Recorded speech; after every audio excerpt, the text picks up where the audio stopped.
I'm Swastika Arulingam, representing the Young Lawyers Association. We have called this press to address several issues. It's almost impossible to address the number of issues which have been affecting people in the recent times, but we will try our best to summarize it. Now, we all know that the Prevention of Terrorism Act was passed in 1979 by our parliament, and initially it was used against Tamil people and then the community soon after the Easter Sunday attack.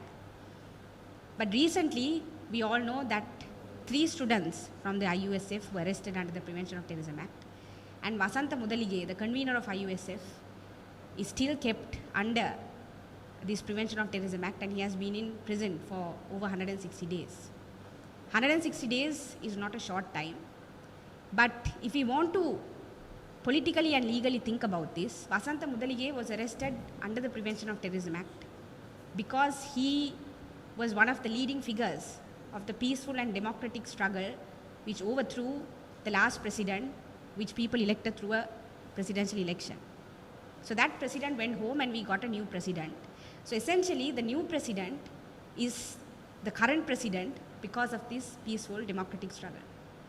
So if after Mr. Ranil Wickremesinghe becomes the president, if he issues a detention order against Vasantha Mudalige on the basis that he has been part of the Aragalaya, then the direct connotation from that is that the current president also has benefited from an act of terrorism. So it does not make any sense for his own position and his own power for the president to frame a student leader like Vasantha Mudalige as a terrorist and keep him behind bars, because as long as Vasantha Mudalige remains behind bars as a terrorist, then the president also has benefited from an act of terrorism. In connection to that, I also want to speak about the Attorney General's conduct. Now, as we know, the Attorney General's department is supposed to act in the interest of the country and interest of the people, particularly because, not for anything else, but particularly because the Attorney General departments, all of their staff salary is paid from the people's taxes. So even if politically he does not want to act according to the will of the people, practically speaking, we are the ones who are funding the Attorney General's department. But recently, as we saw, in Vasantha Mudalige's case, the Attorney General has been coming and representing the interests of the President, the selfish and personal interests of the President, and have been acting against the people of this country, and has been intimidating the judiciary. So in that context, the question which we want to raise the Attorney General is that you need to act in the interest of the country. You need to act in the interest of the people, even if the President has decided to act as if the people and the country and our wealth and our democratic rights is something of his personal interest or personal property. So that is something which we want to also raise in this press, that why is the Attorney General, the entire department funded by the people's money, is acting in the private interest of the President. In connection to that, we also want to talk about taxes. Now, recently we know several people, particularly in the professional classes as well as various income brackets, have been affected by income tax. And people have, from all sections of society, has been also affected by indirect taxes.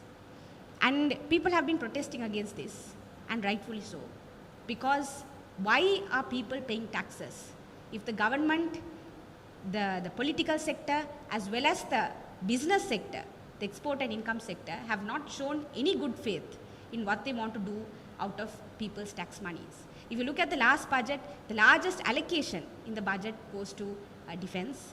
We saw the recent rehabilitation of the Center for Rehabilitation being set up through this Bureau of Rehabilitation Act. So all of the money which we are paying as tax money is being used to oppress people and being used against us, including people like Vasantha Mudalige, to fund prison systems, to keep people like Vasantha Mudalige inside.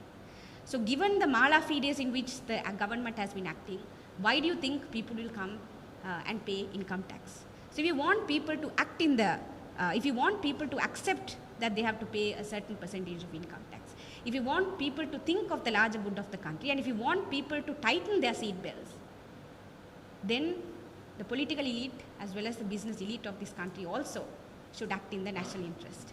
And so far, as we have seen, including the celebration of the Independence Day with such large amounts of money being spent for that celebration, the government has not been acting in the public interest. In connection to that, I also want to speak about elections. Now, the government has been blowing hot and cold on whether it wants to have elections or not.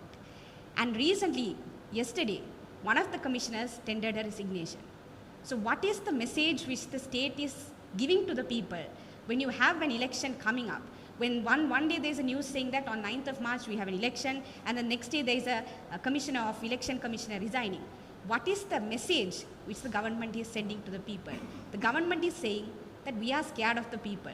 Because of our own undemocratic nature, because of the own selfish way in which we have been acting, we are scared of the people. So we are not sure whether we want to call for this election or not, because we know that the people will defeat us in an election. So as to the message which we want to give people is that continue to fight for democratic rights, continue to engage in politics, because what we see, whether it be taxes, whether it be what's happening with politics, whether it be the suppression and the oppression which the state is committing on us, it is political. So unless we continue to engage in political activism, and unless we continue to hold our elected representative accountable, they will continue to act in their own personal and selfish interest. Thank you.